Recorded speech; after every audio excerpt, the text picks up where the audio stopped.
Okay, this is Mike Merlin Means of Merlin Public Media, and tonight we're doing another episode of Talking Shit with Merlin. And with me tonight is Brian Burns. who's Brian Burns? Brian Burns. That's a deep question. Um, let's see here. I grew up in Minnesota until I was 40, and then moved out to Bullhead City, Arizona, out to the heat For the love of to God, avoid the why? winter. Yeah, it was multiple reasons, to be honest with you. For me, I wanted to move out of the comfort of my surroundings. Okay. I had grown up, all my family is in Minnesota. I had roots there, was comfortable. My Mm-hmm. in-laws moved out uh 5, 6 years prior to us. Okay. And so it gave us an in. And I Mm-hmm. told my boss, hey, I want to move out here in 5 years. And that was in 2010. And he said, sure, we'll make it happen. So I moved out in 2015, was able to work remote, and the rest is history. What's funny is I didn't move out here for the weather. My wife Tracy moved out because of the weather. Okay. So yeah, so it works out nice. Like I said, we had my mother-in-law and her husband lived here. Mm-hmm. Um, so someone to watch over them Yeah. so they could enjoy their grandkids, only grandkids. Mm-hmm. I've got two boys, as you know. Yep. And then my parents, still had my two brothers and their families nearby. So, Okay. so yeah, but I'm happy to be out here. I am a recruiter, headhunter by trade, um, and primarily working in staffing agencies. Started out staffing light industrial clerical, moved on to technical, and now I'm actually doing healthcare. Oh, wow. So So doing a lot of scientists, research associates, that type of line. that sounds like pretty heady stuff. It can be, yes. Once you get out there and get comfortable, it's nice dealing with professionals. And I'm Yes. so glad I got out of that light industrial side. Mm-hmm. I did that for the first 10 years, took a couple of years off, and then did it on and off for about five. And, you're dealing with people with not the greatest work ethic, Mm. not the greatest work history. Mm-hmm. You're dealing usually with 2, 3 shifts, workers' comp, being a lot more complicated. And it was a lot more headaches. Mm-hmm. So I'm glad I got out of that. So, and it gave me the ability to work remote. Work from home is good. That's what Yeah. I've got in my arsenal left right about now. Although I don't know if you've been following along, I'm getting remarkably better. Yes, I've heard that. That's great news. It's rather fantastic. And I moved out here because Juanita said, I ain't living in no damn snow. Southern California girl, then from there to Vegas and down to Bullhead. And she's like, no, I don't do snow. You can come here or, that's it. My wife, she actually lived prior to us meeting in 95. She actually lived for 10, 12 years out in the Sacramento area. Okay. Um, so, and then she came back for a 6 month, hiatus. Mm. We lived with her dad in Minnesota, and 6 months turned into, well, lifetime. For some reason, she fell in love for some odd reason. But you talk about California. I love this story. So Tracy had this whole expectation that in the wintertime, if the sun is out, it must be warm. So she would go outside without her coat zipped and then wonder why she was cold. Okay. Yeah. So that was kind of a funny transition, getting used to that. And again, I was always the person, again, winter never bothered me. Like Mm. I was the one who would be out shoveling snow in winter boots, shorts, either a sweatshirt or a winter coat, depending on how warm it was. Sometimes a hat, but the gloves, just to hold the Yeah. shovel. So yeah, I was that type of person. Or if I went to a rehearsal or the bowling alley or a movie, I would wear the shorts, tennis shoes, winter jacket, hat, and gloves because I'd always get warm. I would always, when I got to my indoor destination, Hmm. I would always get warm. So I can't do that anymore. I am so incredibly weak. I was just out in the Midwest this summer for about 6 weeks, and I don't think I've ever worn my jacket more. And it was in the 70s. Yeah, I'm weak. When I go back to Ohio, it's the same thing. The first thing that hits me is turn down that green. It's the first thing. The green just burns, and then everything is cold and wet. Especially, shortly after I moved out here, as I, started getting bad arthritis in my hip, Hmm. so going out east, the first 2, 3, 4 years when I had that bad arthritis in the hip before I had the hip replacement surgery in 2019, it, I spent a lot of time inside. So I Mm. went out east, which is still weird to say. I'm always I thinking know. about going out to New York, Uh-huh. going out to the Carolinas. But I would always go inside and say, "Hey, can you please run the air conditioning? My the humidity, even though Yes. it's not bad for you, it was terrible Hmm. for me." You know, have I ever told you the story? I went to this was back in 2018, 2019. I went up to a zoo out in Salt Lake City. It was an aviary, Mm. um, and beautiful zoo. But I went into one of those houses, that's tropic. Hmm. You know, I literally walked through the double sets of doors. I felt like I had 1,000 nails driven into my hip, and Hmm. I left. Yeah. It was the worst pain I've ever had in my life. It was crazy. See, and mine hits me in my lungs. No. I grew up right basically on the Ohio-Pennsylvania line. Okay. Uh, okay. And the humidity was life, and I got out here, and well, the saying around the area is if the humidity gets 13% or higher, we get bitchy. Mm-hmm. It's pretty much true. So we're in Ohio, right? You said you're on um, the border, north, uh, south, middle. Mid little town just outside of Youngstown. It's about almost exactly halfway between Cleveland and Pittsburgh. Okay. The reason I say ask is I spent a lot of time going between Minneapolis and Buffalo, New York. Okay. Um, and then my sister-in-law for a couple of years went to grad school at Kent. Oh So yeah. and actually my brother went to grad school in Cleveland. So I spent a lot of time, on the 90, Mm-hmm. um, Love that going 90-degree between. turn on the 90. Yep. So, yeah. So I was wondering, Yeah. whereabouts you were. So Well, the great thing about growing up there is literally I'm between Cleveland and Pittsburgh. Every single concert known to man was in one city or the other. nice. Yeah. In fact, one time I saw Yes 3 times inside of 3 weeks. That's awesome. So Blossom Music Center, someplace up in Cleveland, and then the baseball stadium in Pittsburgh. Okay. So yeah, that was my band. So I mean, yeah, 3 times in 3 weeks. I'm like, okay, Can't argue with that. Can't no. argue with that. And I've gotten to a point since I moved out here where if a destination is within 4 hour drive, Mm-hmm. I'll go. I'll make it a day trip. Mm-hmm. Like for example, I'm going to meeting a couple of my high school classmates a week from Sunday on the 20th at the LA Dodgers game. Okay. So I'll leave early in the morning, go to the 110 game, go out to dinner with them after, and Mm-hmm. head home. Mm-hmm. And we do that. Obviously following my Facebook posts, we do that a lot with the 3, 4 national parks around here. Sure. Which are anywhere from 2.5 to 4 hours away. But you leave early in the morning, get there, hike around, return. Mm-hmm. Get home, you're tired, but it saves hotel costs, Oh yes. and I'm all for that. And plus, you get to enjoy the beauty.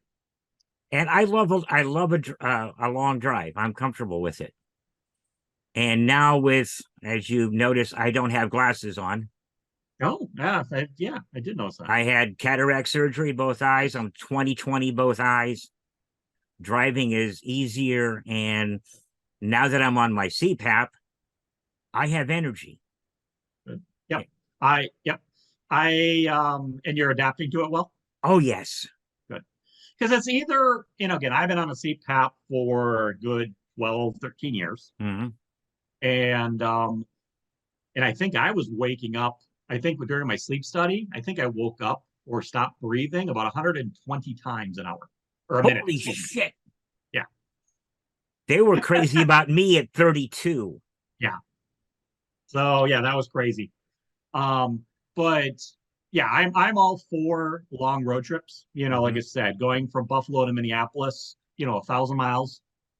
We did that in one day. Even when it was, when the speed limit was 55 back in the day, and it would Yeah. take 18 and a half hours. Um, you talk about driving long distance.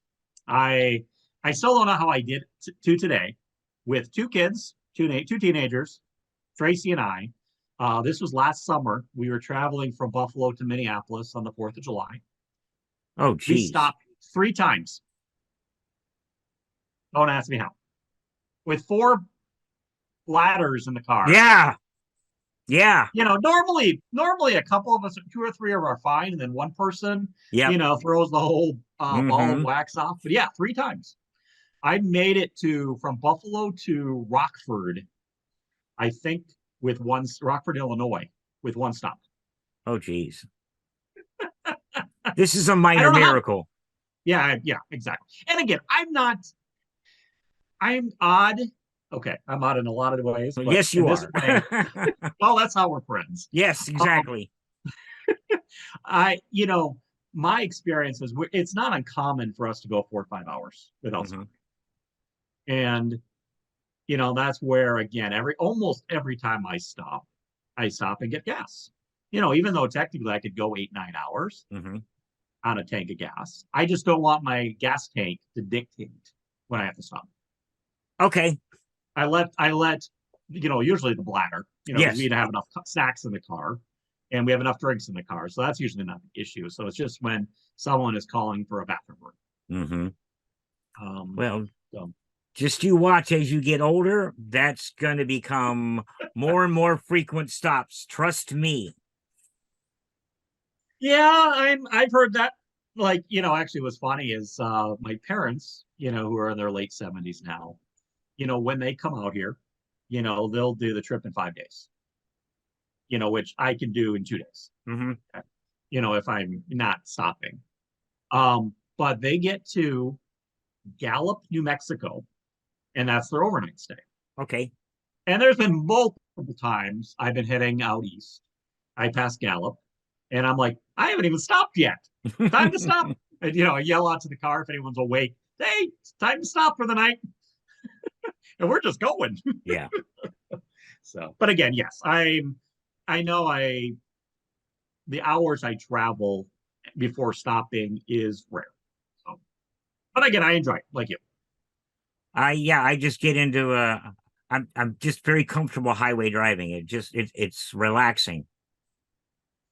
But what's odd is even though most of the time when I'm driving, my family is sleeping or on technology, watching movies or what have Hmm. you, I'm a lot more comfortable, even though I'm in my own little world myself.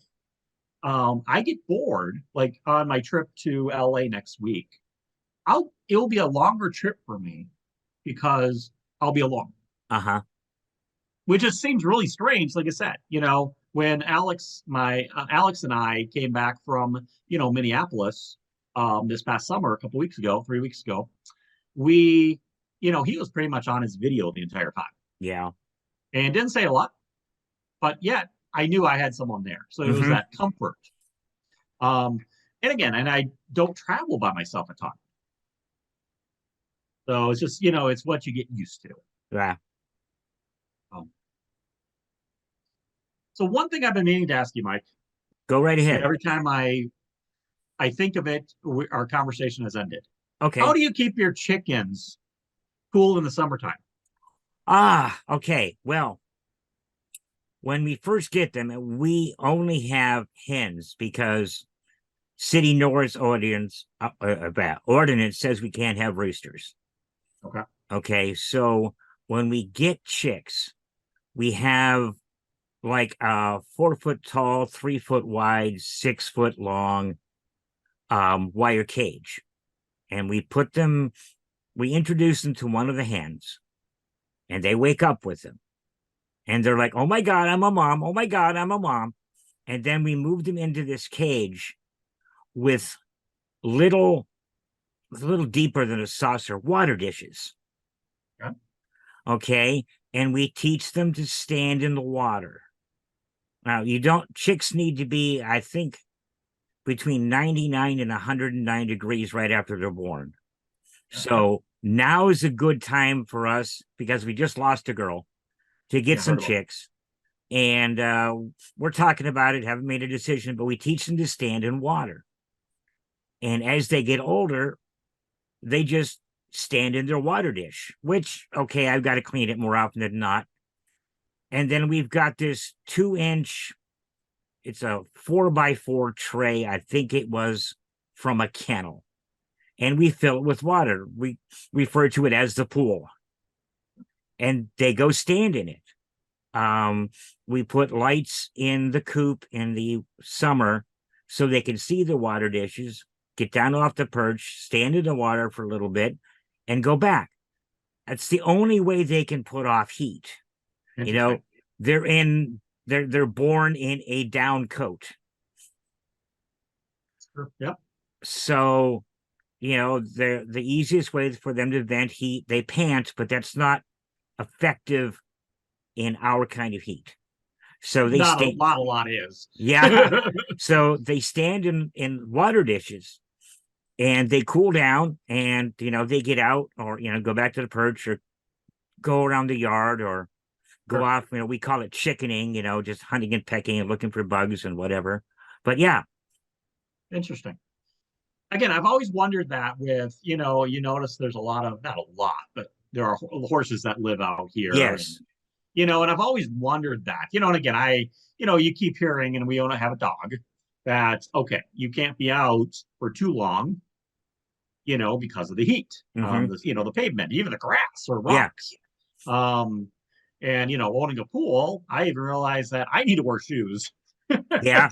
Otherwise, it hurts the feet. Oh yeah. Um, and so, yeah, so I'm always wondering how that worked with, smaller animals. It's pretty cool. And I mean, the one girl, Amber, she's a buff Orpington, which means she's kind of golden, short, and fat. But it's Yep. our favorite breed. And get up in the morning and she'll be standing in the water dish. I mean, she loves the water, unless I think she needs to be in there, and she doesn't. It happened last night. We always check them very carefully before we lock the coop up at night. And if they look bad, then we dip them, um, and let them go back up. And she wasn't looking good. And I picked her up off the perch and I plopped her butt down in the water dish, and she's like, I ain't having this shit. No, no, no, no, no. And then she kind of calmed down and went, okay, that's kind of cool. But yeah, and the girls we've lost over the years, because it's been, I don't know, more than a decade that we've had chickens, has been because they're too stupid to get in the water. I mean, one literally died sitting on the patio beside the water dish. Um, Yeah, and they're taught literally from as close to birth as I can get them. sure. But I can't imagine. They're my day. I get up, um, pour myself a cup of coffee. Sun's starting to come up. I go out, I open the coop, and I feed them. We feed them again around lunchtime. Um, and dinner around 6 this time of year, and then they go to bed. So you wake up, you let the girls out, you feed them. Middle of the day, you feed them, and then at the end of the day, and right now it's about what, 8 o'clock or so when it's starting to get dark. Yes. And you go in and you make sure they're okay, and you lock the coop up because they have the run of the whole backyard all day. Nice. Well, it's anything else would be kind of cruel. Yeah, I agree. But before we got the chickens, we had a terrible black widow problem. Oh, Every time you went to sit on a chair in the back, you had to check it. I haven't seen a black widow, and I can't tell you how many, but these things, I mean, they call them omnivores. And yes, they'll eat anything. Black widow spiders, scorpions. One took down an 8-inch baby snake. crazy. That's one thing. Like before we moved out here, my in-laws had always rented houses in Fort Mojave. And, so we had spent, a week, 2 weeks at a time out here, even Mm-hmm. in the summertime. So realize, their bug issue and, pest issue. Mm-hmm. And I live, more downtown, Bullhead, Mm-hmm. more in the developed area. And again, we still get sprayed by Baron every 2 months, once Mm-hmm. every 2 months. But our biggest thing, and we really maybe see one or two a year now, and they're dead by the time they hit there, is Yeah. cockroaches. Okay.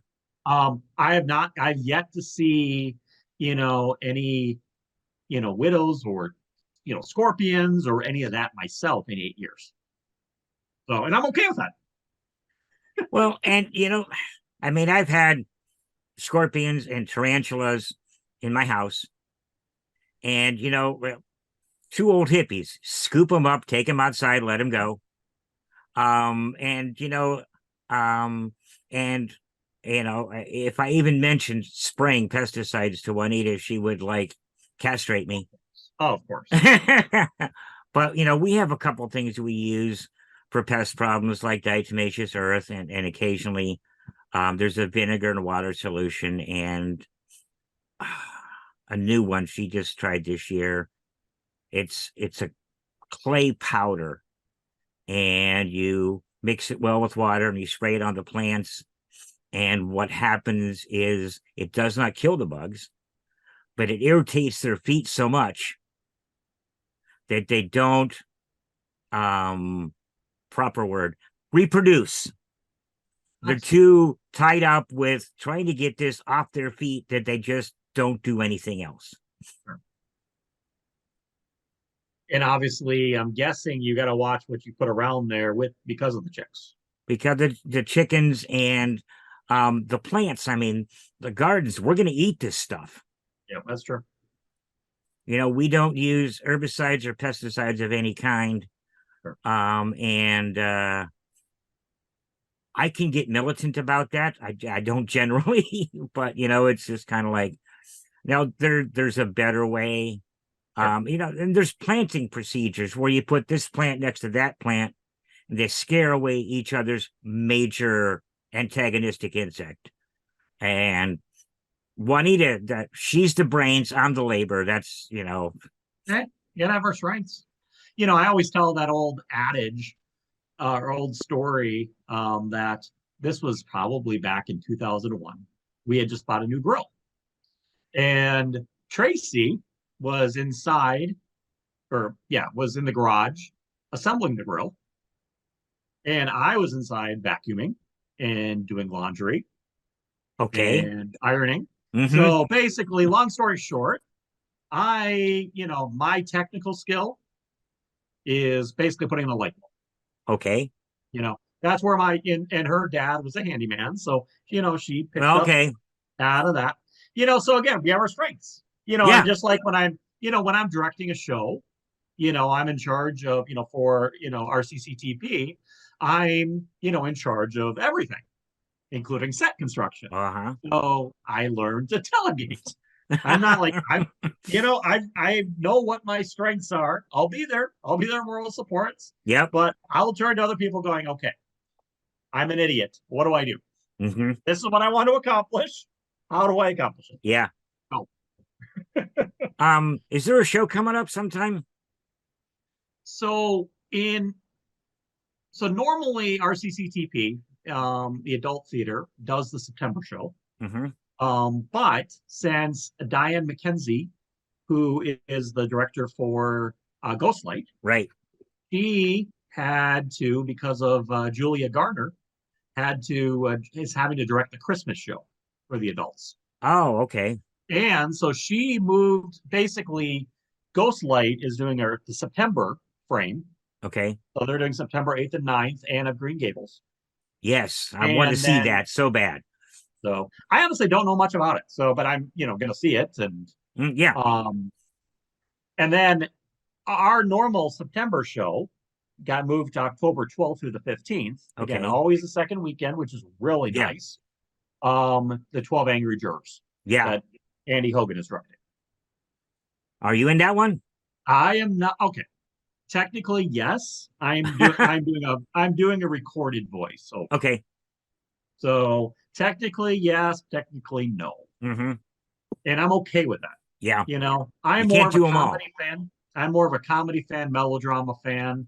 I'm not into the drama crime Oh, yeah. whodunit. Okay. Crime. When you put crime Yep. in there. Yeah. Yep. And that's not my deal. Even though I did, I think my second show I directed, Tea and Arsenic, was kind of a Kind of. crime whodunit. But it's not my strength. Yeah. I don't enjoy those. I'm more into the comedy, action, adventure. Um, the only show that I probably have ever watched that's crime related or real true crime, which really wasn't, was Lucifer. Oh, that was good. Yeah. And again, that's not your Right. prototypical No, it's not. crime or court and law and order No. type show. It had the humor, you have you're solving the crime, Hmm. but yeah. So yeah, no, that's just not my jam. And I've been in a few shows, Hmm. on the crime and who done it side. But I like a good solid drama. Um, if written right, well, yes. if written right, if done by a good playwright, Hmm. um, unfortunately, um, we don't do a lot of the A list, plays around here Well, for yeah. multitude of reasons. Yes.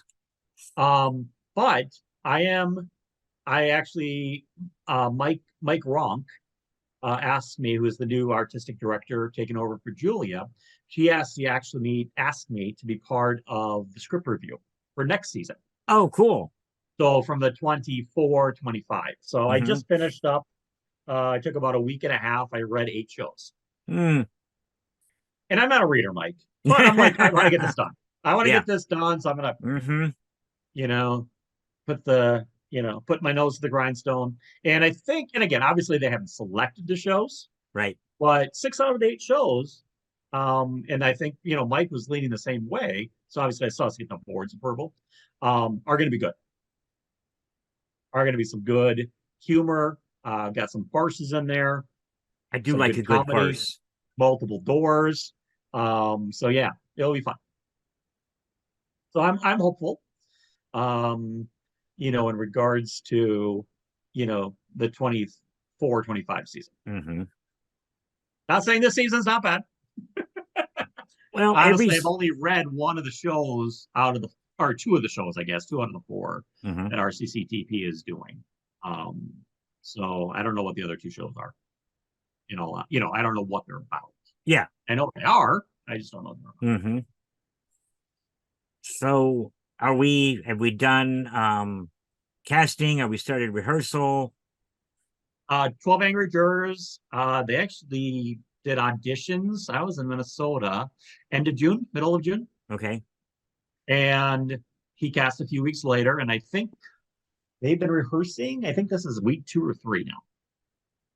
So that's what, a 13, 14 person crew Thir- cast? 13, I think. 13 on stage. Hmm. So, but he turned people away. So that's good. That is good. That That, is good.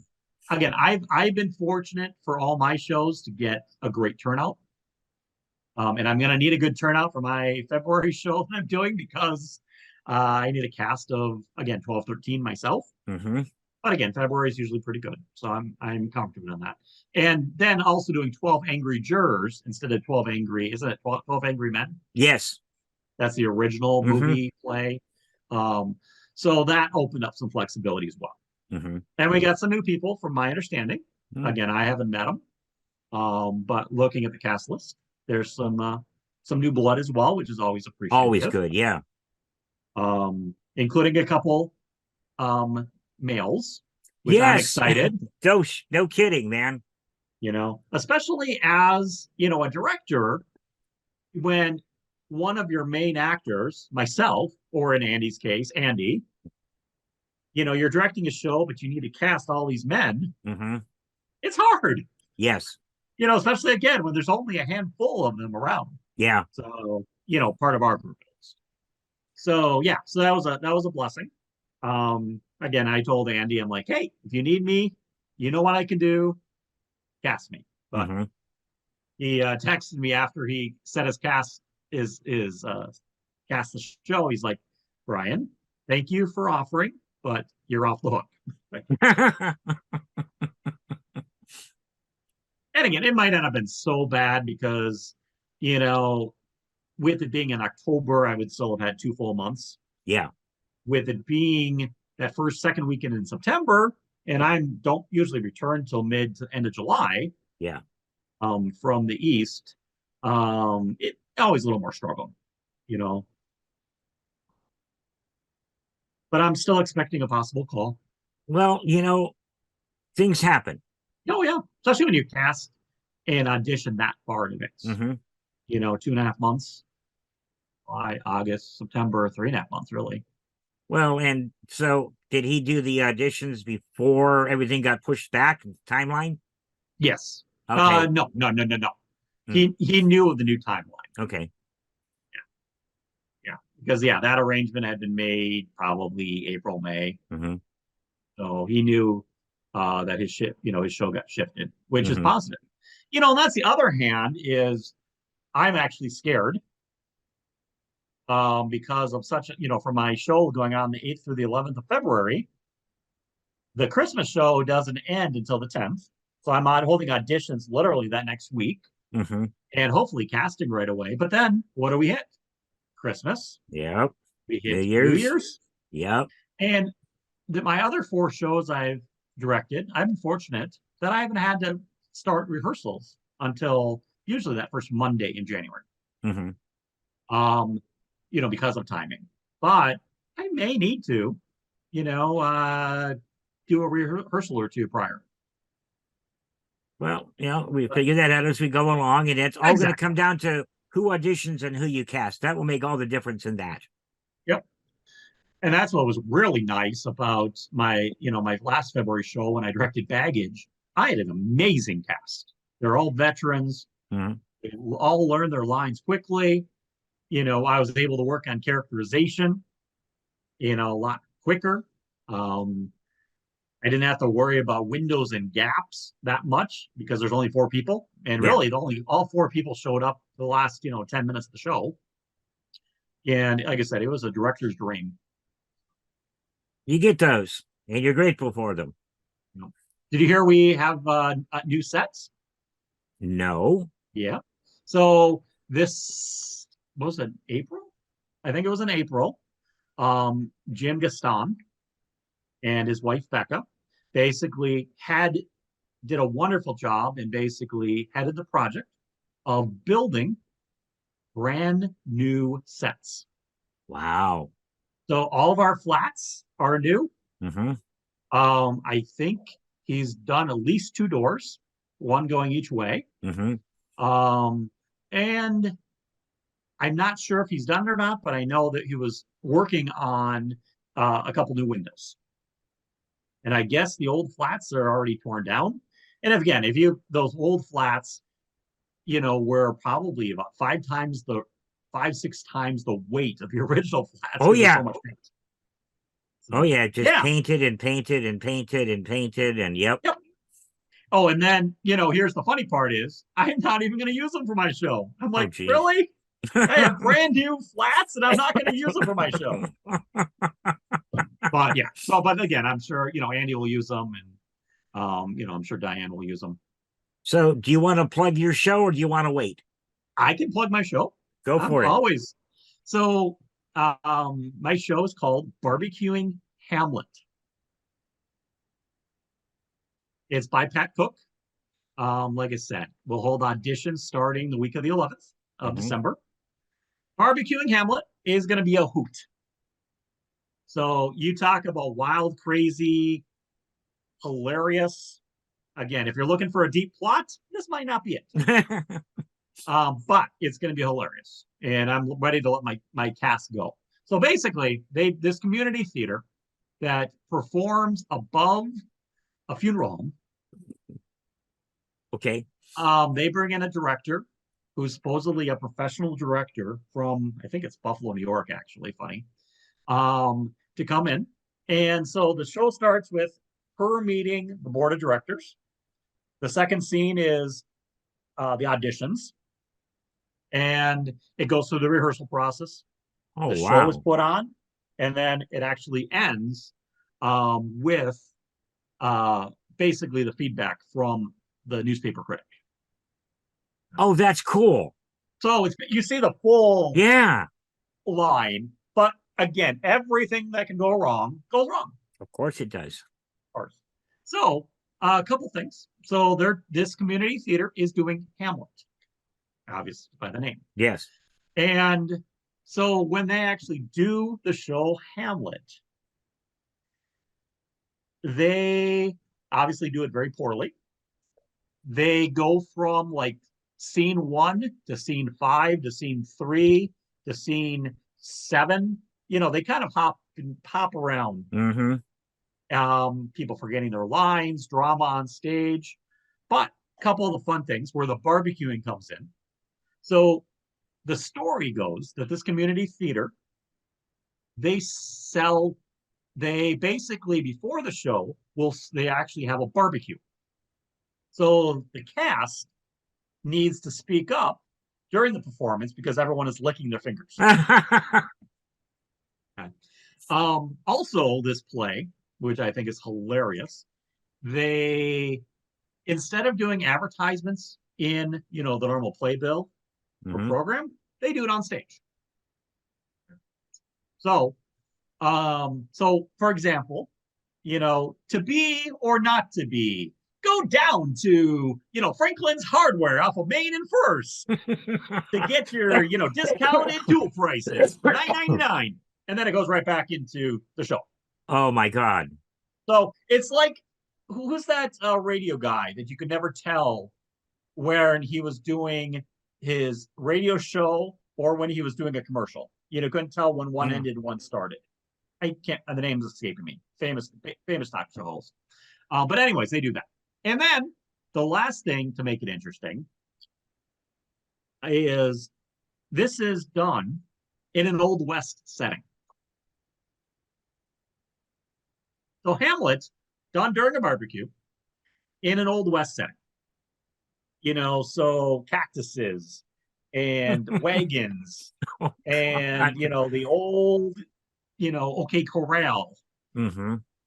So yeah. Okay, you've sold me. I got to see this. Oh yeah. It's going to be a hoot.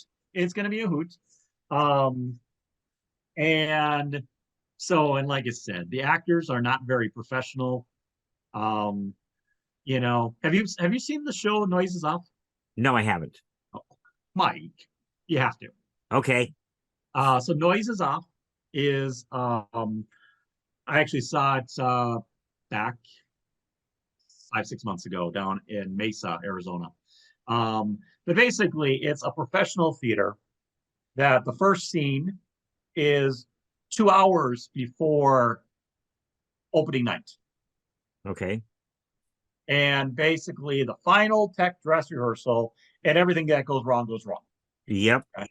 The second scene, they actually flip the set around during intermission. So now you're backstage. The audience is now backstage. So they literally Oh. flip the entire set. Whoop. It's amazing. And they basically then will run the show. You still hear the lines, Mm-hmm. but you're not seeing the actors on stage, but you're seeing all the drama happening backstage. I got to see this. So, That's another, yeah. and actually there is, and then okay, I'll tell you about the movie in a second. Then there's actually what's it called? Um, then the third act, the third scene, they flip it around again. It's like closing week after this they toured, and basically this group again all the drama goes forward. For example, there are some actors that will, if they screw up, will try to cover. Mm-hmm. Okay. There's some actors that basically go on with the show as nothing went wrong. Right. So you can see where, that, can lead to, um, an interesting drama. Mm-hmm. So this group, actually, there's a movie that's pretty darn good. So it's not the play, but it's pretty good. But listen to these names. In 1992, Michael Caine, Carol Burnett, Julie Hagerty, Christopher Reeves, John Ritter, Nicolette Sheridan. Wow. And like, it does actually a pretty good job, because they took the play and moved it into a movie. Mm-hmm. And I watched it like a week after we actually ordered it off of Amazon because it was just so good. And like I said, it was amazing. And again, I had never laughed so hard. I saw it in college, but after now that I've been involved with community theater for 6 years, Mm-hmm. I've seen backstage, I've been on stage, I've directed. Yeah. It was even funnier Mm-hmm. because everything that was going on is real. Right. Things like in the first scene, the guy saying, what's my motivation? What's my motivation for taking this box out? We open in 2 hours. You shouldn't be asking what your motivation is. Yeah. This is done. Exactly. Just move forward. Mm-hmm. But no, yeah, noise is off. Okay. Like I said, there's a play and then a 1992 movie. But anyways, that kind of shows, on a professional side, a really bad professional theater group. Yeah. But so it's kind of barbecuing Hamlet's like that. So you can kind of get in, what it's like behind the scenes. Right. And so yeah. So I'm looking forward to that. Like I said, it's a large cast. And there's actually a walk-on part. The critic at the end is going to be a walk-on part. So that'll be fun. So let me just because it's what I do. The critics can get up out of a chair in the audience and walk up on the stage, and you can do it that way. I'm gonna have one or two people, that have at least gone through a couple times with the notes on a clipboard. So I'm not asking you to memorize. And so it's going to be, very, I'll still have them mic'd up and everything. yeah. So it's a walk-on part, where in theory the script says you can include it or not include it. Mm-hmm. So, but yeah, so I've got a couple people in mind that I've talked to or will talk to. But yeah, no, it'll be fun. That's cool. Yeah. So yeah. So yeah, that's February 8th through the 11th. So I'm sure we'll be talking about it sometime in January, I'm sure. More than likely. I am working toward bringing back a few other things. When I was at my perceived sickest, I dropped a lot of this. I dropped the radio station. Yeah. I brought this back. I'm looking at bringing back a few more interview shows. Now that I've invested in some better mics and a better camera, and you should see this place. I got wires freaking everywhere. But that's home for me, and it always has been. Mm-hmm. There's a mic camera here, this, that, the other thing, mixer, desktop to laptops, blah, blah, blah. So yeah, I managed to build a full production studio for just about anything. Nice. On a budget, which is always nice. So yeah, that's things are coming up, and I want to get back into Arts Talk because that was one of my favorite shows back in the day when I was doing a lot more. So yeah, we'll probably do that. Perfect. Well, I'm on board. So, um, and now I just have to figure out what show I'm going to audition for, either the December show or the April show. Hmm. And either way, I'm going to be boom, boom, boom, boom, boom, boom, Yeah, busy. nonstop. Once it hits, it goes. Um, so that's why, I'm kind of torn, because doing 12 Angry Jurors would have made perfect sense for me because I could be busy in August, September, have a couple months downtime. And again, I'm involved in a, choir, Oh yeah. for a Christmas program. Um, and then I would be busy, in from basically December through beginning of February. So that'd be Hmm. perfect. Yeah, But of course, I can't do that, can I? that would be the right thing March. to do. Yeah.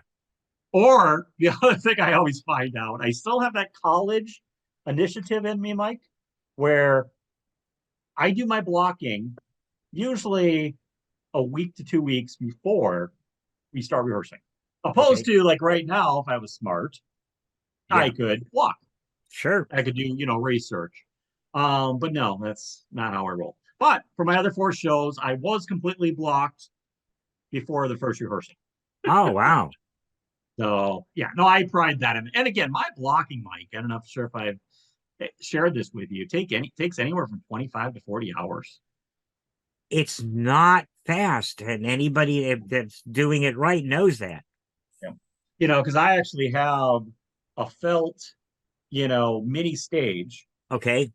and Tracy cuts off what the furniture will be, Mm-hmm.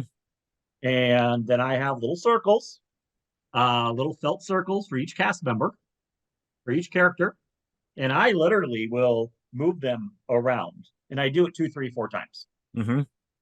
So I can focus on, I'm big on, movement with purpose. I'm Yes. big on windows. Um, and obviously, this last show for baggage was a lot easier. There's only four. Mm-hmm. I think that only took me about 20 hours or so. But how many times do you have to go, oh, wait, no, this guy can't be there. Mm-hmm. He needs to go there. Oh, wait, where's his window?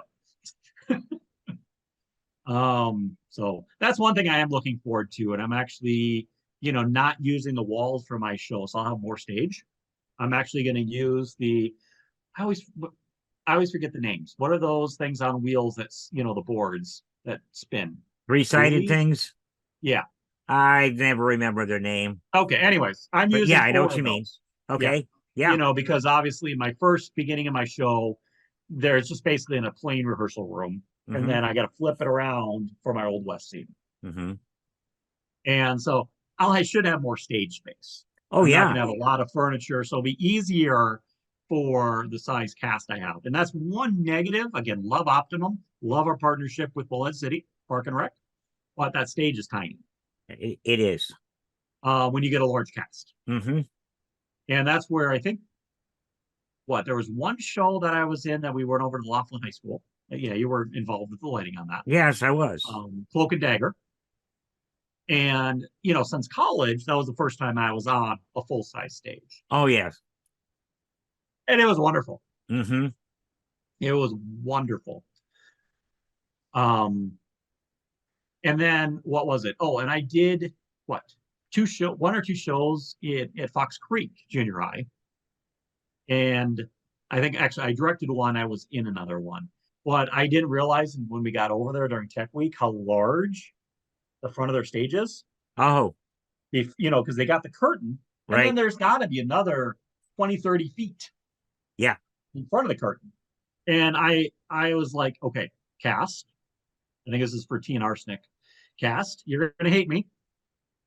I don't want to do this, but if we stick with the current blocking we've got, no one's gonna see you. Right. You went away. I did. I wonder what happened. I'm now talking to a ghost. You're talking to yourself. Yes. Well, I do that anyways. So I'll go right at home. Oh, I think I lost a battery on my camera, but let's carry on while I try to change it. That's fine. But yeah, so I'm like, Cass, please don't kill me. Yeah. So I moved maybe 40% of the show downstage. Oh dear. And like I said, that's just a big no in the Yes. theater. But I'm like, if I don't do it, because then if you remember at the gym, the seats are so far down. And so if your regular action is, 30, 40 feet back, no one's going to see you. And so, yeah, so we corrected it and the cast did an amazing job. So, oh, and that was, oh, I don't know if I told you about this. So when we were at Fox Creek, we had to move the tree lights out onto the edge of the stage at the Oh beginning of yeah. each during the week. There was one time, I'm not sure what happened. This was like a half hour, 40 minutes before a show. Audience was in the audience, was starting to come in, sit down, and one of the light trees sunk or fell. Oh Luckily, no one got injured, nothing got broken. yeah. We still had to put it up there. We had to re-secure it, we had to refocus it. And as a director, you're kind of That's the sweating last bullets. thing you want to be dealing with. Exactly. So yeah, that's why again, it's at optimum. There you are. Hello. Yeah, that's what it was. I lost a battery. So that's the one nice thing about the optimum, a community center, that we typically aren't using our own lights anymore, and the lights aren't the greatest, No, but no, they're not. you don't have to worry about focusing or lights going out or not connecting to the computer. Yeah, And I but know you've gotten frustrated with that lighting system before. but you can't do. I mean, you're highly limited. You're almost Yep. limited to lights on, lights off, Yep. which And luckily for most theater right. is good enough. Yeah. And for the shows that we do. Yeah. So when I was reading the shows for next season, I considered that. And again, Mm-hmm. we still obviously have the lights. We've used them, Mm-hmm. but and we're actually there's been discussion with the city for us to install lights Mm-hmm. up on their actual stage. Mm-hmm. Um, but obviously that's in the future. Well, and I've been in on a couple of talks on that, and I mean I've got this. Well, this is me, the lighting guy. I think there should be a couple of winches and a light pipe front of house, maybe 8-10 foot in front of the apron that you can bring down and focus and bring them back up and lock them down and walk away. Because what that space doesn't I know is front lighting. Oh yeah. And you know, I've done uh tree lights in the front of the house there a number of times, and it's an improvement, but there's a lot of safety issues in that. Yeah, I agree. you know oh, and that's the other thing, and you can really, I think you can feel my pain as well, is going to a show, the negative of being a director like you and I Mm-hmm. are. You go to a show and it's hard to turn that director brain off. Yeah. For you, it's okay, look at that lighting, why did Yeah. they choose that, Uh-huh. what do Oh they yeah. do that. We actually went to I went to go see the musical Rent down in Phoenix Good show. this past weekend. I love that show. um and some of their lighting choices were just, why? Yeah. But I have that problem where, and it drives me crazy, especially if it's an amateur production, which Mm-hmm. is most of the ones I go to. Um, I'm sitting there constantly going, why did you block there?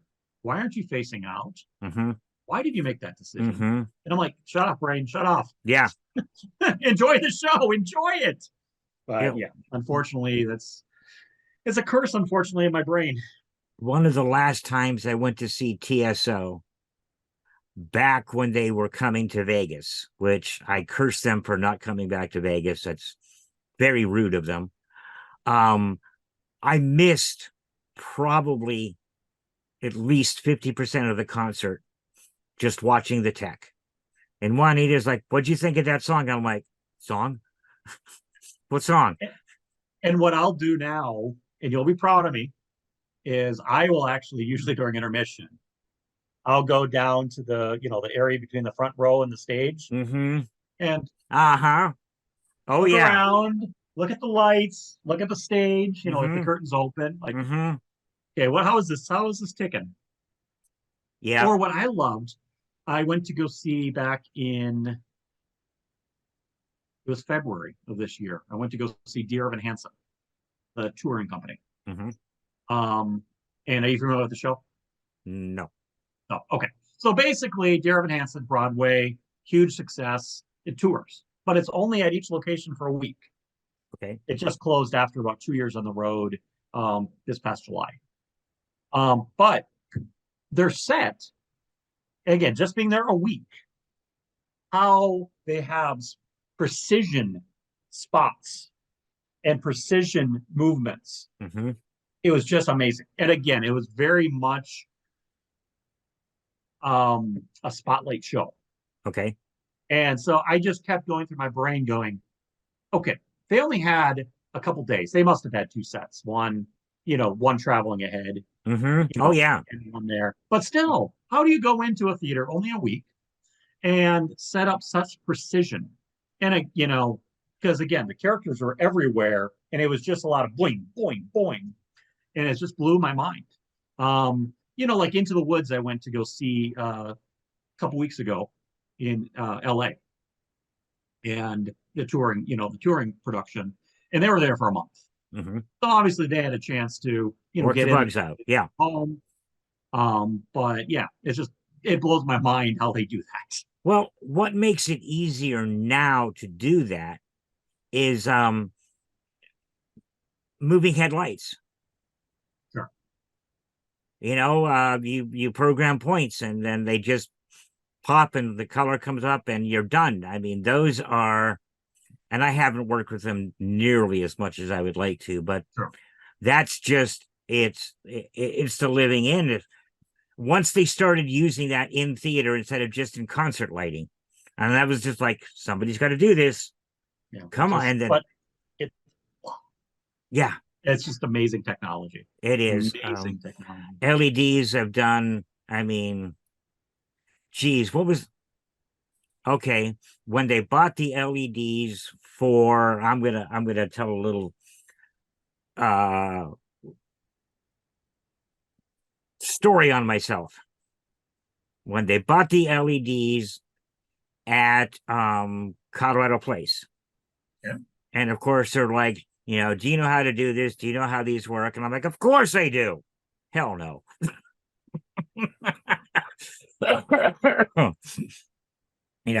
These look good. Da da da da da. Okay, now study my ass off. And by the time we got to put them in and start using them, I'm like, yeah, this is nothing. I've been doing this my whole life. But I've done that with a lot of things. Sure. Yeah. Somebody back in the day said, I need a website. Can you build me a website? Of course. Ran off to the bookstore and come out with $100 worth of books. And my high school director told the story that he was going on a professional audition, and the part required growing a full beard. And he's like, "Yeah, I can do that. I can do that." Gets to the production. Nope, I can't do that. Again, do anything you can to get the part. Yeah. And then you figure out the rest later. Uh-huh. So yeah. Yeah. Same thing happened. I don't know. What was it? 14, 15 years ago. My good friend Ace London is getting thrown off a KTOX because he can't bite his tongue. And he was an old LGBTQ activist and a cranky bastard and a hell of a great guy. And so he's like, I don't know what to do. They're gonna, if I don't shut my mouth, they're gonna pull their license. And then I'm like, why don't you do a podcast? He's like, what's that? And I'm like, well, it's recorded an interview and you put it up on the internet on a website. And then he's like, can we do that? Of course we can. Hit the books. Yeah. And it's similar, again, on a grander scale, Howard Stern, he was getting, fined left and right by FCC, Hmm. and Sirius approaches him going, "Hey, you can say anything you want or do Right. anything you want." And, so same concept, you Yeah. know. That's one So of the things I like about doing these shows. And depending on I kind of watch my speech a little bit more with you than a lot of people. And that's just a why? respect. Oh, why? Okay, fuck you. I've lost respect in you now, Mike. That's um, what's funny is people look at me and go, "Oh, you're clean, you're a clean, good boy." I'm like, no, no. I can do that because my family is very straight laced. Hmm. But again, around some of my friends, Yeah. I yeah, I can trust me. And again, I get all your humor. Yeah. um, and I've told this to you before. One of my good buddies, you remind me of his dad's personality and humor to a Mm, T. okay. Um, so yeah, no, don't yeah, don't All don't right. lose my respect, Mike. Don't hold back. Well, At the least for me.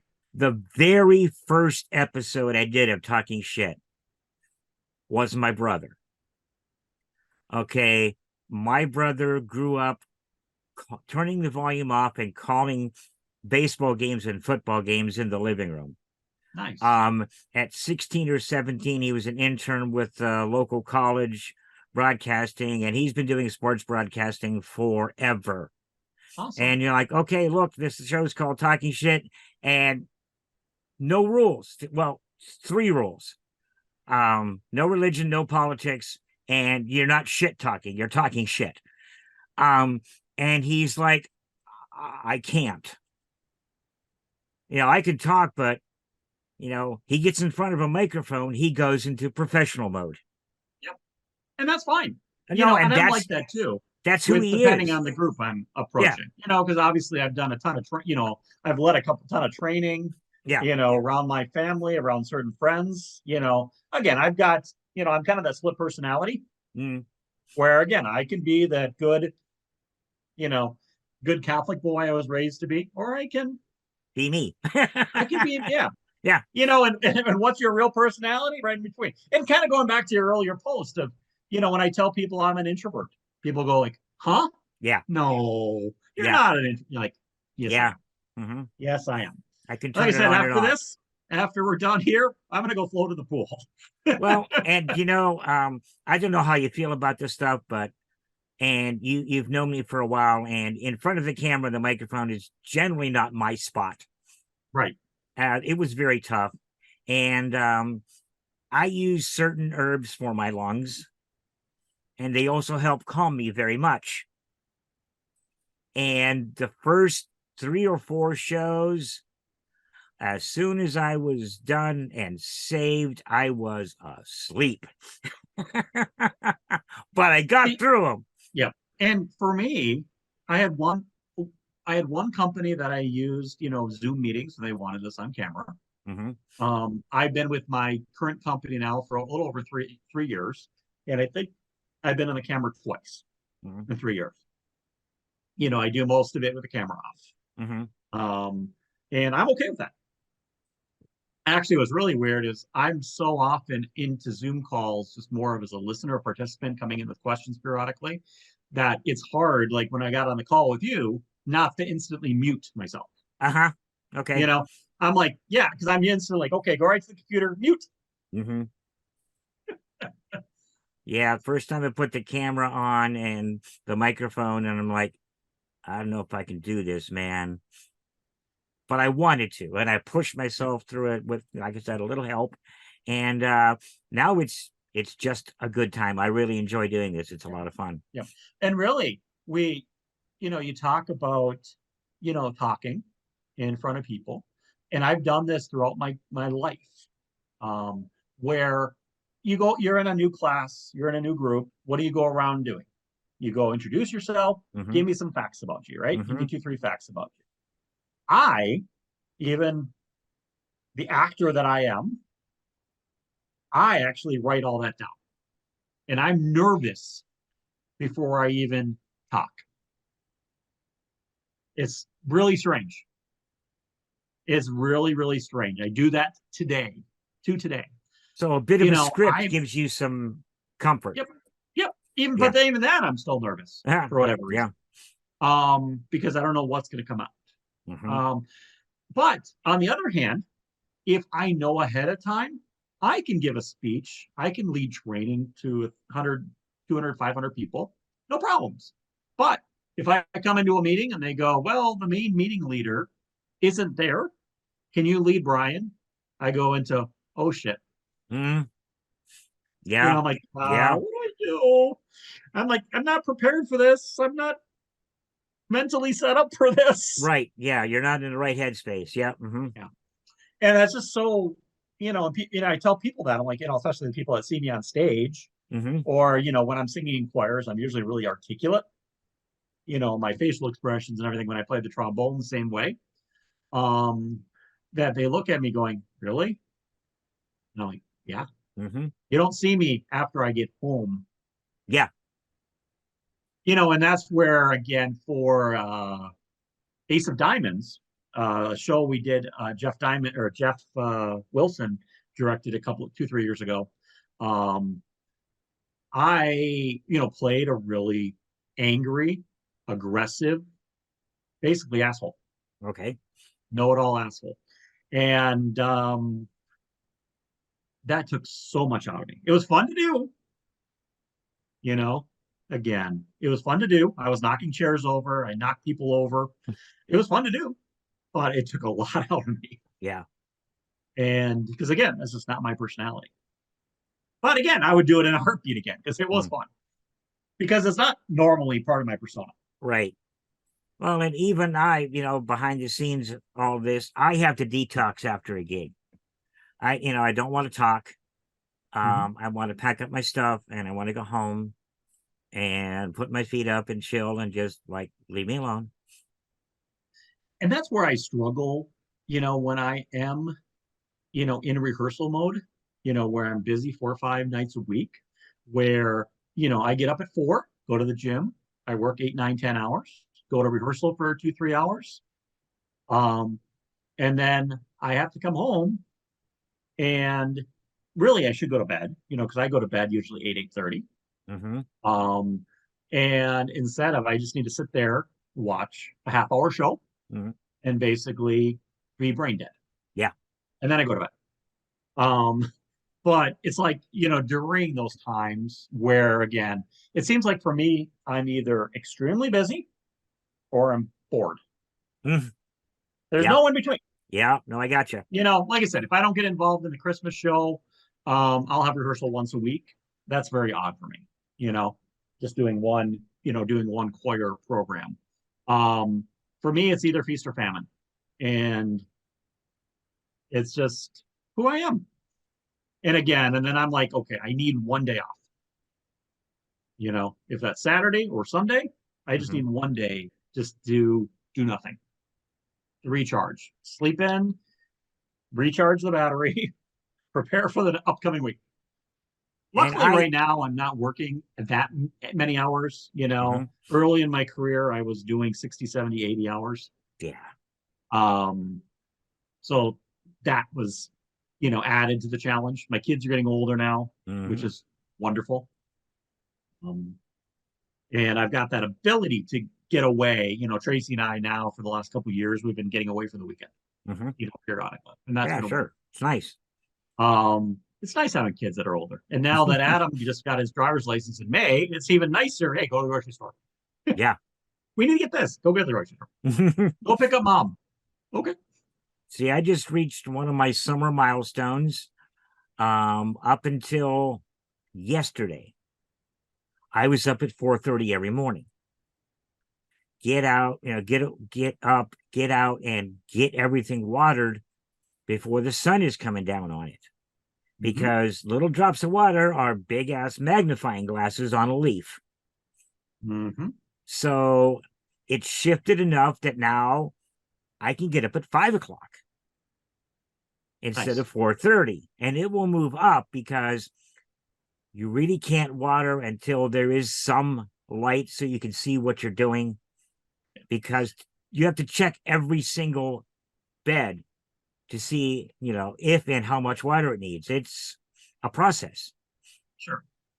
And that's a problem, but I'm able to adapt to it in regards to I get up at 4, pretty Mhm. much 7 days a week, Mhm. usually before my alarm, Mhm. which is good and bad. And then even on the weekends, if I have nothing going on, I'll get up at 4. But typically on the weekends, I can fall back to sleep. So that's the blessing. Where I know some people are up at 4 or 5 o'clock every single day, even on the weekends, and they can't, sleep. So I've got that ability. So it's a mixed blessing. Well, and I am, and people to understand how I can do it, other than pretty much Sunday morning when I live stream a local church service, I'm at home Sure. all day, every day. And as long as I get my one day out, I'm good. But much to my surprise, I'm a homebody and I like it that way. You talk about because I go to the gym at 4, and I actually like that because I can go from machine to machine to machine without a crowd. Mm-hmm. Back when I was, out east for that 6, 7 weeks period, I was still going to Planet Fitness. But since I wasn't starting until 8 and I was going to bed later, I Mm-hmm. could, I got up at 6. But the gym's a lot busier at 6 o'clock, Uh-huh. and then once in a while I'll go in the afternoon or evening and I'm like, yeah, I'm glad I'm not lifting. Usually in the afternoon, evening, I just do cardio. Mm-hmm. Because, I'm like, I like sticking to my routine. Yeah. I go from this machine to this machine, blah, Mm-hmm. blah, blah, and then, go work out. I've got my treadmill that I go to. Um, and it's so nice, at 4 o'clock in the morning, there's a dozen, 10, there's about a dozen people in the gym.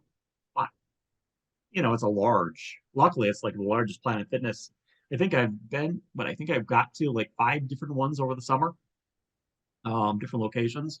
And that's by far the largest, which I'm grateful. Mm-hmm.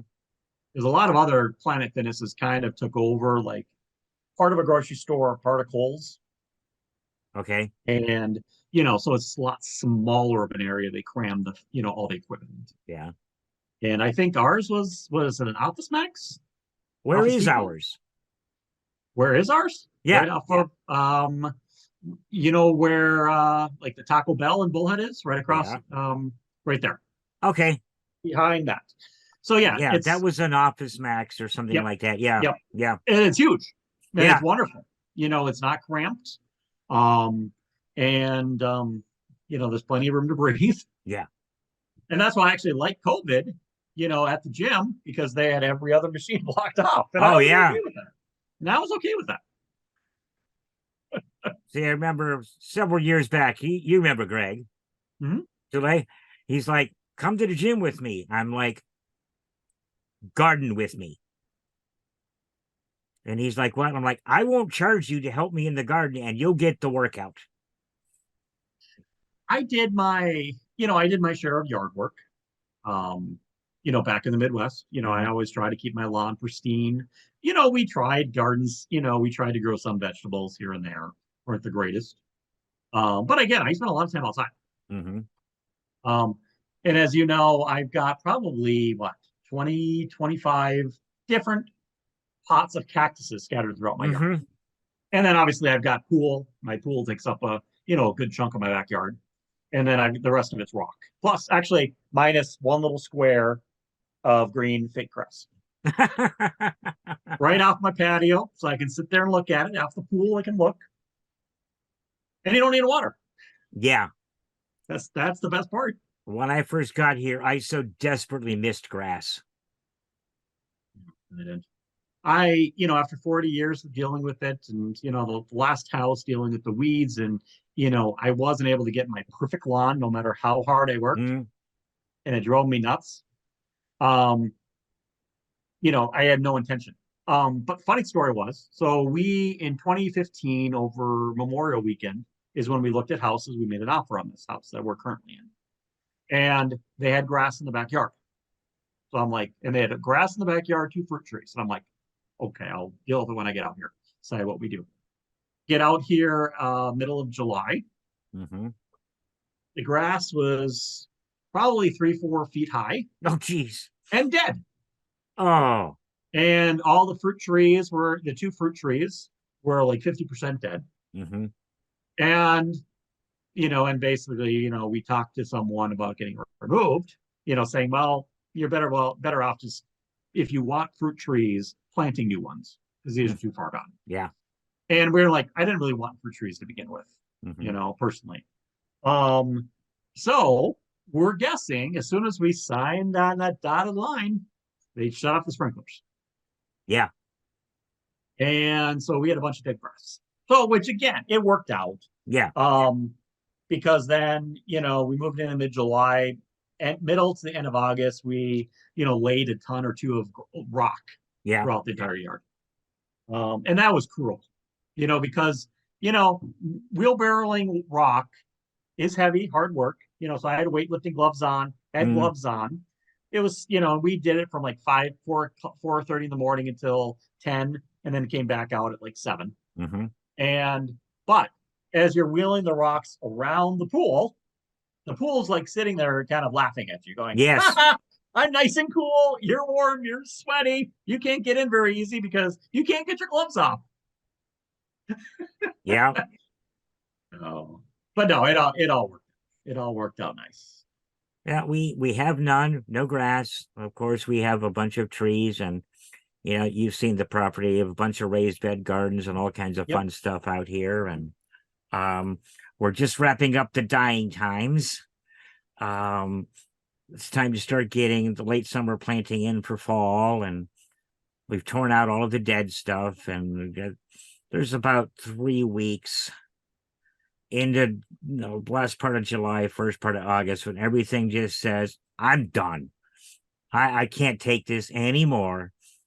What I love is all, you drive out into Fort Mojave Valley, around the Smiths area behind that. And going out to Mojave Valley, all of a sudden you get brown, and all of a sudden it's green everywhere. And it still blows my mind. That even in the heart of the summer, we have that green happening.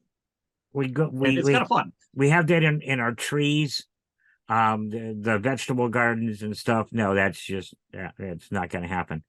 But it's time to start planting again here, and we've been talking about what to put in and where, and tearing apart some beds, and it's kind of hard to travel more than overnight with chickens and gardens in the desert. I could understand that. Because there are no chicken sitters out there. And you got to come over, 3 times a day or 4. It's not going to happen. But, if we do day trips, then they might get locked up a little late, but, they're fine. Here's a whole bunch of food, go have fun. But, still working on what to put in for this year, and it's almost time to plant watermelon. Here. Yeah. Planting here is weird. I would realize that. It's it's strange. And really, you talk about weather here, Mike, is I don't mind the heat. My biggest drawback of living in Bullhead is the winter wind. Oh. Where it seemed 60-70% of all the winter we have a 20-mile north wind plus. Oh yeah. And so yes, I always have to remind myself, hey, we're not in Minnesota. We're not dealing with the Arctic. Yeah. We're not dealing with the snow, but it's especially now that my blood has gotten a lot thinner. It's chilly. Yeah. And I might actually start wearing pants this winter. Oh my God. I know. I'm definitely wearing a lot more jackets and sweatshirts. Again, I still wear the pants or the shorts unless I'm going to be outside for a while, because I'm still got that mindset Um, I'm like, I'm still gonna be warm as long as I'm not outside a ton. I'll be good. Yeah. See, and our house runs lengthwise east-west. So the front yard is south facing and the backyard is north facing. So Yeah, I'm the once same way. we get into the cold weather, most of the plants go to the south side. Sure. Anything can be moved. And then as it gets warmer, they move back. So, um, and of course, there's the never ending fight against the rabbits. Oh, We fenced in and chicken wired all these individual beds, that doesn't do any good. and the It doesn't. rabbits stopped getting into them. They're still in my yard, but they weren't getting into the gardens. So Impressive.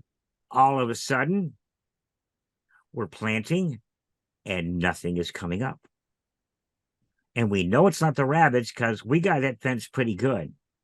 Well, oh, look, here's a sprout, says the bird that Oh, rips it out of the ground and usually doesn't eat it, just lays it down there to die. just like in the cartoons. Yes.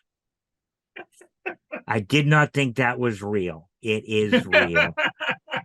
So, it's constantly adapting and changing because, if you build it, if you plant it, they will eat it. So we've Again, got some. I know the drill. Like I said, I did my share of gardening and planting, in my house is out in Minnesota. And yeah, so now is clean up, and pretty soon we'll start planting again and, go from there. It's, yeah, the yard is pretty hideous right now. Just kind of hideous. But give me Yeah. 6 weeks and it'll be full of green again.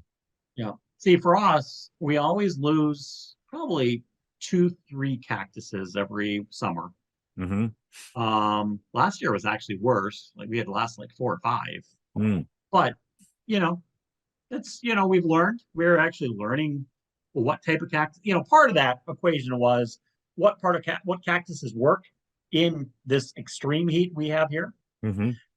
and where we can put it. Yep. And so we've learned that actually next year where we've determined because we have a couple cactuses that are more succulents Mm-hmm. that have really thrived. They're right behind my air conditioner, so they get the morning sun, but they don't get the afternoon Right.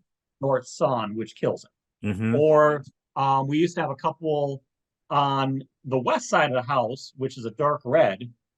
Um, we used to have a couple plants right there on that wall, front of that wall. But we realized when you walk by that wall, even 5 feet, 6 feet away, it burns. Yes. It radiates the heat, especially the Mm-hmm. dark color. So we're like, okay, so Memorial to Labor Day, we'll move those, and Yeah. that's how. So we're learning. We're learning. It's adapting. It's Yep. I can't imagine living anyplace else right now. Yeah. Again, especially with my lungs, humidity is just not my friend. Right. And well, the biggest boon is, the house is paid off. So Yeah, I can't say that. yeah. So My, my that's a mortgage major plus. my mortgage is a lot lower than it was before. Mm, So, but Tracy's not working full time either. She's not hmm. working a full time job, but that's good. And now I look around, and again, we've lived here 8 years, and I look around at rentals. So you look around and go, okay, there's a 2 bedroom, 1,000 square foot house for rent, half the size of ours, Hmm. and it's like 400 or 500 bucks more than ours, like our mortgage. On okay, no, we're not moving. Yeah. And again, obviously, yes, we would get more money than when we bought it for sure, Yeah. but then you'd also still have to spend more money to get a new one. Right. So I'm like, we'll keep making changes. 3 years ago, we put in a brand new pool, Hmm. beautiful gun night pool. I'm like, we'll keep improving this house. Sure. Yeah. It's I don't know. I one time years ago asked Juanita if the layout for the yards is ever going to stop changing, and she simply said no. I'm like, okay. Kind of like with my furniture in the house. Once in a while, I'll just start thinking. I'm like, we've had this furniture in this in this arrangement for too long now. Let's change it. Mm. Mm-hmm. And my kids look at me like, why? So, but the problem is cords and TVs, and I'm waiting for my Yes. TV to be cordless. And I'm still connected to I still have Optimum, cable. Mm-hmm. Um, but what's funny was like with Optimum is we wanted to get rid of our landline, but it's cheaper to get cable, internet, and a phone than just get cable and internet. Yes. So we have a phone, as my kids mentioned. Oh, it's good for emergencies if you have to call 911, but no one knows the number. I don't even know it. Yeah. Yeah. And so I don't hand it out, now that all four of us have cell phones. Yeah. So I'm like, yeah, we have a home number, but I'm not sure what it is. So when someone calls it, and it shows up caller ID on the TV, you're like, oh, that must Wow. be a scam because we haven't given Yeah. this stuff out. Yeah. We have a VoIP line Okay. because Juanita has this. I don't know. If she handles anything electronic too long, it dies. I literally watched her repolarize a compass in her hand. When he was going to get the grandkid. So, she can't have a cell phone. She can't have an electric watch. The tower for her computer is several feet away from where her keyboard and monitor and mouse is. And still they get about 3.5 years and they're a paperweight. But she's got this magnetic thing. So we have a landline. I have a cell phone. But but we haven't had cable in, oh hell, more than 12 years. When you talk about technology, this reminded me, this is back in the late 90s. I was working for Kelly Services, and we had, these instructional programs on the computer on how to, Mm-hmm. how to use Word, Excel, PowerPoint. But there's one lady, older lady, came in, and she didn't know how to do anything on a computer. So I'm like, okay, we'll teach her the basics. So Mm-hmm. she comes up, and 10 minutes later, I go check on her, in the testing room, and she's up there trying to figure out how to use the mouse. That was one of the exercises. It was that basic. She was like, Okay. why isn't this working? I can't get it to work. Like, you have to put it down Yeah. and move Yeah. it. Mm-hmm. And I again, obviously, yeah. I do love technology. I mean, we're not for our no. Don't take this wrong. Are you old enough to remember BBSs? What letter? BBS, bulletin board systems. They were dial-up baby internets that were kind of connected to each other. Okay. I do remember the dial-ups. Because I honestly never used a typewriter. My dad was in the computer science, he was in the computer field. Yeah. So when I basically was in sixth grade, we got our first computer. Ooh. And, so I was one of the first kids. Like Tracy, Mm-hmm. Tracy, she used for the first 3, 4, or 5 years, in junior high school, she used a typewriter. Mm-hmm. No, my dad had, one of the first computers, at home. So yeah. Anyways, continue. Anyhow, so this was, like I said, this is the pre-internet technology, and this is how I met Juanita. Oh, I'm in Ohio, and I'm like this serious geek, and I bought a computer and a modem, and I mean it was, oh, what was that? 2,400 baud. And everything was black and white text only. yeah. And it developed and speeds got faster, but so I'm bopping around to all these BBSs around the country using a process called Telnet, which is again all over phone lines, but you go into a phone system and then you go out from it, so it's faster. So Sure. somebody tells me about this BBS in this place called Bullhead City. I'm like, okay, I'll check it out. Wait. Bullhead had one of these? That's This would have amazing. been 96-ish. No. Um, so I get in there and I go in the first day and I'm kind of quiet. I'm looking around. And like the second day, I'm in the public chat room and this woman comes on looking for people to help her plant trees in the desert. And I'm sitting there in Ohio going, everybody with the brain knows, don't shit grow in the desert. That's what a desert is. This woman is Looney Tunes. This woman is my wife of 20 some years. So yeah, were it not for tech, I would have never met, Juanita.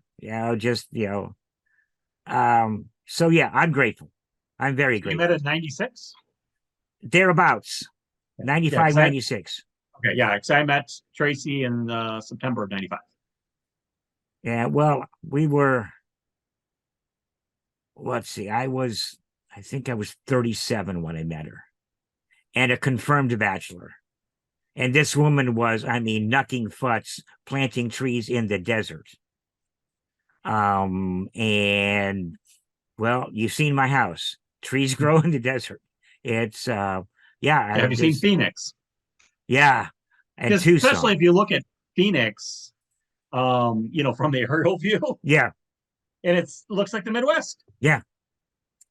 And Tucson has this wonderful new thing. Well, it's new, it's a few years old.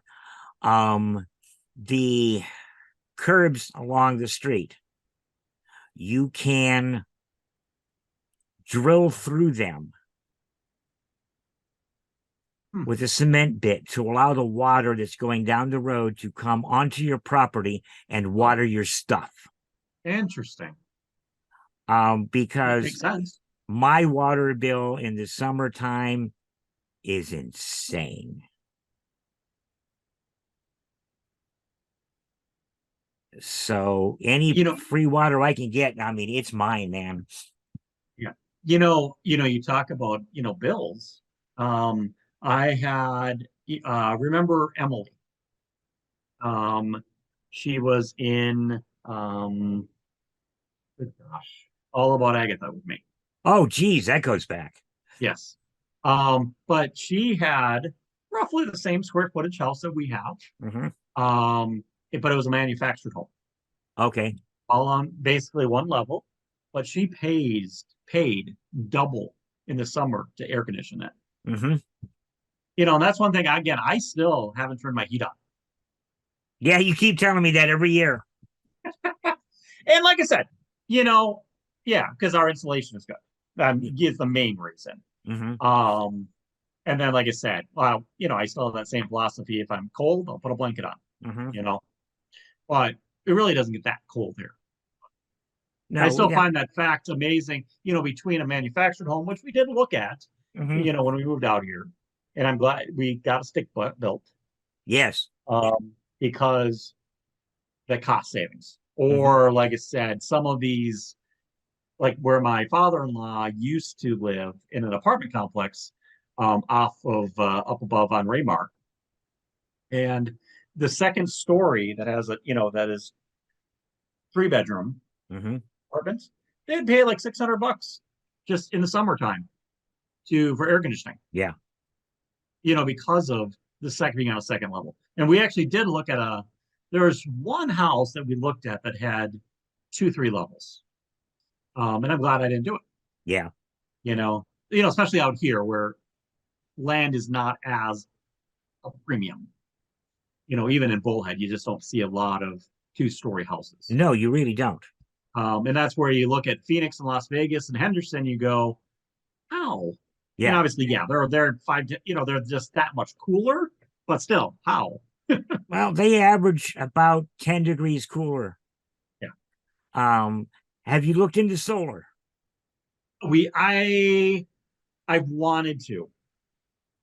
I just haven't had the time Mm-hmm. to fully research it. Mm-hmm. I do want to, because I think we could make a benefit out of it.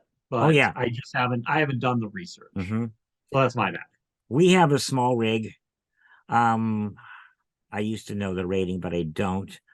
But you know, my summer cooling bill usually doesn't get above $120. And this is a relatively large and a two-story house. Of course, the Oh second well. floor is not used, Okay. um, But still. basically for that reason. But Right. it saves us, a small fortune. The only thing about the whole process that like really pissed me off was, okay, so anything you don't use goes back into the system, and we will are required by law to buy it from you. And I'm like, okay, we're required by law to buy it from you at the same rate that we buy it from our providers. So what they charge us and what they pay us is nothing, Oh, of course. nothing like the same. Of course. And we when we were doing a bit better, we were looking at the Tesla battery packs, which never really materialized. But this was supposed to be $3,000, and two of them would have kept our house going for a week. And okay, that's worth $6,000. And but no, we're still on an inverter and paying back in the system. But nonetheless, I mean, my winter electricity bills can be a buck or two above the co-op fee. Nice. Yeah. And like I said, I'm paying, during the couple hottest months, I pay around 290 to 300 typically. Mm-hmm. Which is actually And really good here. yeah, oh yeah. And again, we do keep our house at 80. Mm-hmm. But the fans help. Oh yes. Oh, Oh yes. that's a funny interesting story. Is there was one day, it was about 100 outside in mid-May, a couple years ago, the air conditioning or the electric went out. Okay. And we're like, okay. And it started getting warm. I Mm-hmm. still kept working. And I was thinking, okay, our heat's going up, because again, it's 100 outside. And the power came on. It's stuck at 80, even though I was sweating. But without that fans, Mm-hmm. it was a big difference. Oh yeah. And that's one thing, honestly, that I miss when for that's usually that 4 to 7 weeks or so I travel out east every summer. Is besides my parents' house, no one else has fans in every room. Right. And I miss that. Mm-hmm. And it does affect, and it's like it's not hot. It's not the heat that it bothers me. It's the lack of airflow. Right. The still air. Yeah, it drives me Yeah. nuts.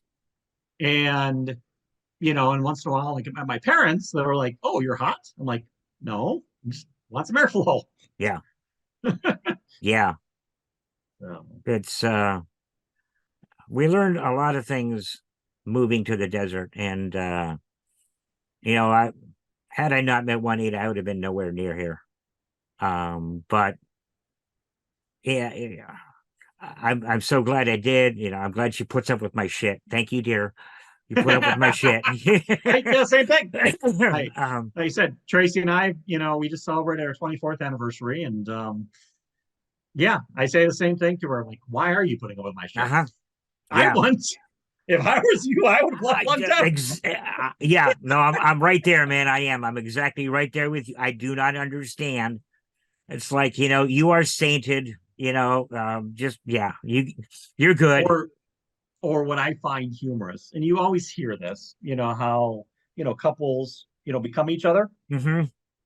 What's funny now is we've actually crossed over. She has taken on a lot of my characteristics, Uh-huh. not always the good ones, Mm. and I've taken on more of her Mm-hmm. characteristics. And I find that humorous. And periodically I'll, if she does something or says something, I'll go, okay, Brian. Mm. The one thing I cannot get Juanita to appreciate, well, two things: Monty Python and Doctor Who.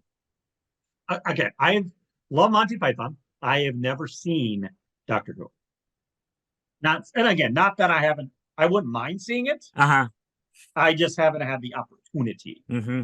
And hasn't presented itself. And again, I've got Netflix, Hulu, cable, Mm-hmm. I'm watching 20 million shows, Mm-hmm. and that's one thing I enjoy about going to the gym. I'm at the gym usually anywhere from 6 to 10 hours a week Mm-hmm. is I watch movies or shows on my Mm-hmm. phone while I'm doing cardio. And but yeah, then again, I would love to watch Doctor Who. It's just a matter of where, and finding a source. Because where do you find it? So Well, what's it's BBC? BBC. It's the new stuff is virtually impossible to find. I am probably at least 6 years behind. Um, BBC America as a standalone service is, to me, prohibitively expensive. Sure. And I mean, that's like one of the BBC gold mines. So you can get the older shows, like the first 8 or 9, maybe 10 seasons of, oh hell, it's been going on since the 50s with a couple minor breaks. But that's just one of those that I love it, and I will catch up one day. Um, but not today. Okay. So since you like Monty Python, Yes, have you seen the series? It was a short-lived series, Faulty Towers. I have not. Okay. So I've seen it on as an option, but I've not watched it. I would highly, highly recommend it. It is hilarious. And Okay, there's only like, I want to say like 20 episodes okay. that they recorded like over 5 years because it was so physical but it was John Cleese and Connie Booth. All right. Yeah, and it's hilarious. So basically, John Cleese runs an inn, a bed and breakfast inn, Okay. and he's got the Spanish butler that doesn't speak English. He's got again, it's that farce, Mm-hmm. and it's John Cleese humor. It's very physical, um, and yeah, no, you've got to watch it. Like I said, Okay. there's only I want to say about 20 episodes, and they shot it over like 3-4 years. And Mm-hmm. again, I think it was shot in the 70s.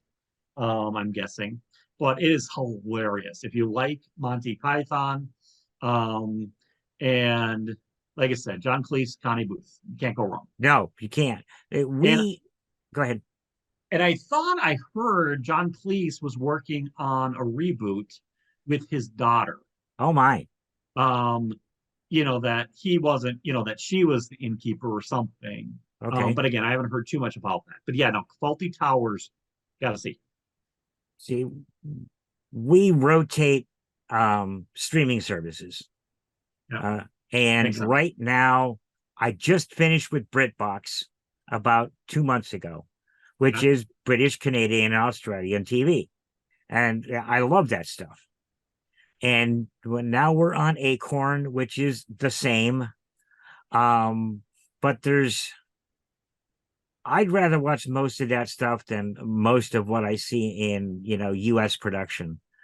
And I find myself, and Juanita corrects me, um, pronouncing things more as a Brit than an American. One of the chickens got out, and I called it an escapade. My kids do the same thing. They're still heavily into watching Thomas Oh, over. okay. They haven't stopped. Mm-hmm. So it's great, for their imagination. They still Mm-hmm. have it on in the background, but obviously a lot of that is British. Mm-hmm. So once in a while they'll talk. You'll hear some British words or Yeah. terms or even the accent once in a Mm-hmm. while that comes along. There's there's a show on there called The Murdoch Mysteries. I've heard of it. Um, and I think it went 16 seasons, and I don't know if it's ended or not because I'm catching up with season 15 right now. Sure. Toronto Canadian detective, but he invents tools. Like, he was the first person to do finger marks. Yeah. He invented a periscope. He invented a uh,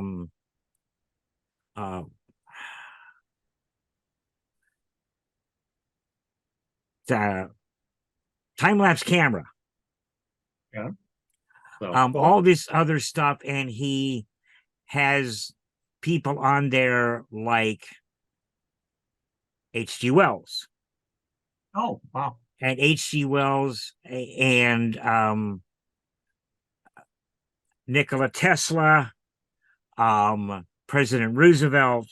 This starts at like 1895 and is in the early 1900s. But Harry Houdini, and they poke fun at themselves, which I love.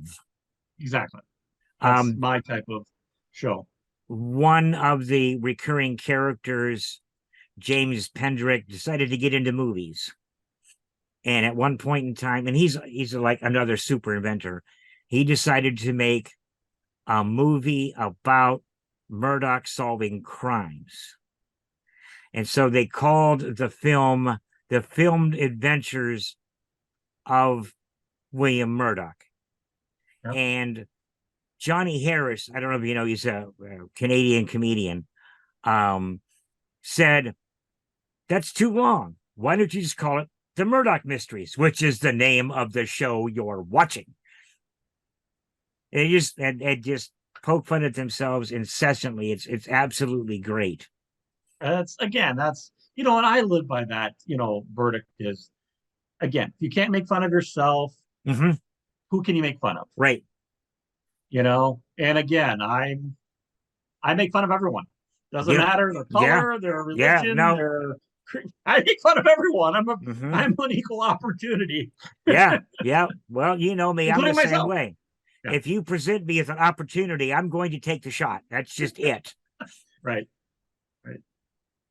Funny. So Well, do you realize we're pushing 2 hours? yeah, I just noticed that actually. Yeah. No, this has been fun.